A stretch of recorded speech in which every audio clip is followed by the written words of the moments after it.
नमस्ते, प्रणाम, हर हर महादेव। हम शायरमैन आप सबके छोट भाई नारायण निराला। तो वैसा ही अपडेट जैसे लेके आवत रहनी वैसा ही एगो गाना के अपडेट लेके आइल बानी। चौहान जी के ऑर्डर पर मर्डर हो जाई। तो ई गाना चंदन चांद के गाना बा, बहुत ही सुपर हिट ब्लास्ट गाना। चले नी जब पूरा गदर हो जाई, चौहान जी के ऑर्डर पर मर्डर हो जाई। जितना भी चौहान समाज के लोग बा ये गाना पर पूरा रील बनावलो दबा के। ये गाना बहुत ही हिट बा, वायरल गाना होता, बहुत ही अच्छा। एगर व्यूज एक रिस्पॉन्स बहुत ही अच्छा मिलता।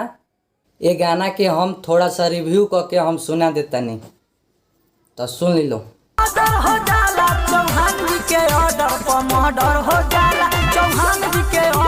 तो ये गाना कैसन लागल कमेंट में जरूर सब बताई। चौहान समाज के जितना भी लोग बा ये गाना के पूरा प्रमोट करी। और ये गाना नहीं के मिले तो अपना यूट्यूब चैनल के डिस्क्रिप्शन में एक लिंक डाल देले बानी, जाके गाना के पूरा फुल सुनी और खूब मजा ली। और ये गाना की इंटरटेनमेंट करी पूरा। चौहान जी के ऑर्डर पर मर्डर हो जाई। अगर हमारा चैनल पर अगर नया बानी लो तो हमारा चैनल के सब्सक्राइब करी। ऐसा ही नए नए अपडेट लेके आवत रहनी गाना के। तो जी हाँ दोस्तों, ये गाना कैसा लागल कमेंट में ज़रूर बता मिलो आप सब।